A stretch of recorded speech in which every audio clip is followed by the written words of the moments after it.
Hi అండి. ఈరోజు పాతకాలం పద్ధతిలో చేపల కూరని ఎంత ఈజీగా ప్రిపేర్ చేసుకోవాలో చూద్దామండి. దానికోసం ముందుగా చేపలను శుభ్రంగా వాష్ చేసుకుని అందులోకి 2 ఉల్లిపాయలు కట్ చేసుకున్నానండి. అలాగే 4 పచ్చిమిర్చి చీలికలు కూడా వేస్తున్నాను చూడండి.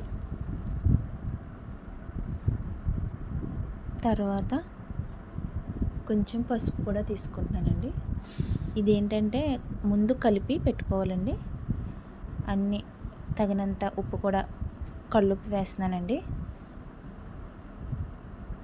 కళ్ళుప్పు కూడా వేసిన తర్వాత కొంచెం కారం వేయాలండి. కొంచెం కారం కూడా వేస్తున్నాను చూడండి. ఏంటంటే మేము కారంలో ధనియాలు, జీలకర్ర, మెంతులు ఇవన్నీ కలిపి పట్టిస్తామండి. అందుకని ఎటువంటి మసాలా కూడా మేము ఉపయోగించమండి. ఓన్లీ ఎల్లుల్లిపాయని జీలకర్ర పేస్ట్ ఉపయోగిస్తాము. అలాగే ఆయిల్ కూడా వేస్తున్నానండి. దానితో 4 చుట్లు అయితే వేస్తున్నానండి.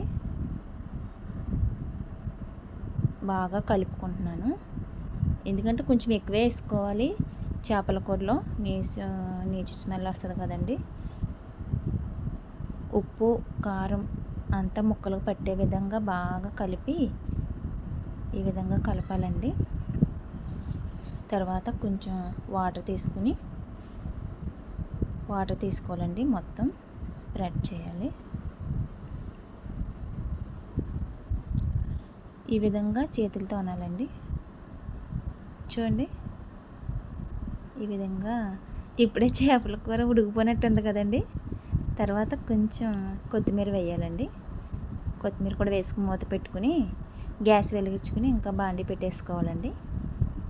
ఇదేంటంటే ఒక 15-20 నిమిషాలు అలా ఉడికించాలండి. చూడండి, ఉడుకుతుందండి. మూత తీసి చూశాను, ఉడుకుతుందండి.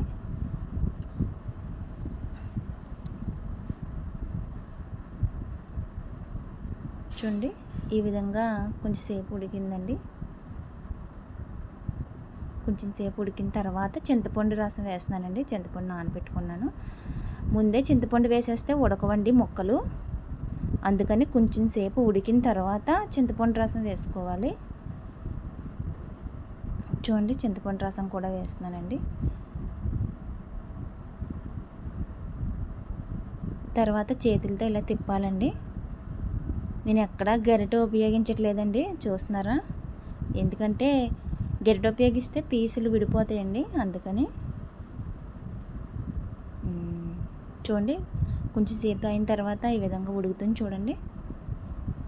ఇప్పుడు ఎల్లుల్లిపాయ జీలకర్ర పేస్ట్ అండి. మంచి స్మెల్ వస్తుందండి. చేపల కూరకి వెల్లుల్లిపాయ జీలకర్ర వేస్తేనే దానికి ఒక మంచి స్మెల్ వచ్చి బాగుంటుందండి. తర్వాత ఇలాగా కదుపుతున్నాను చూడండి. 2 వైపులా పట్టుకుని కదుపుతున్నాను. గరిటె ఉపయోగించకూడదు. మా అమ్మ ఇలాగే వండి పెడతారండి. అందుకని మాకు కూడా ఇలా వండడం అలవాటు అయిపోయింది.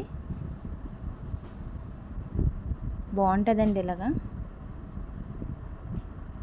చూడండి, మా అమ్మగారు చేపల కూర బాగా చేస్తారండి.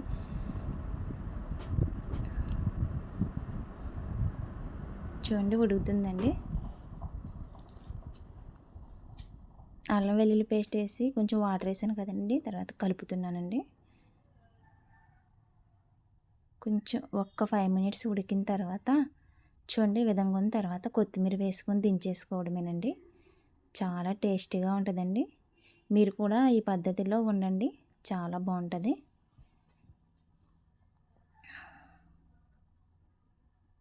చూడండి, ఇది కూడా వేసాక ఒక్క 2 మినిట్స్ ఉంచాక ఇంకా దించేసుకోవడమే. చూడండి, లాస్ట్కి ఈ విధంగా ఉందండి. వావ్, చాలా కలర్ఫుల్గా ఉంది కదండి. చూడండి, ఇప్పుడు గరిటె మీకు చూపిస్తున్నాను పీసులు. ఏ పీస్కి ఆ పీస్ ఎంత బాగుందో కదండి. చూడండి, అస్సలు ఎక్కడ ఒక్క ముక్క కూడా విడిపోకుండా చాలా బాగా వచ్చింది. పులుసు కూడా కరెక్ట్గా వచ్చిందండి. బాగుంది కదండి. ఈ విధంగా మీరు కూడా ప్రిపేర్ చేయండి. వావ్ అంటారు కంపల్సరిగా. చూడండి, కలర్ఫుల్గా ఉంది. చాలా బాగుంది కదండి. ఒక లైక్ ఇచ్చి వెళ్ళండి. బాయ్ అండి.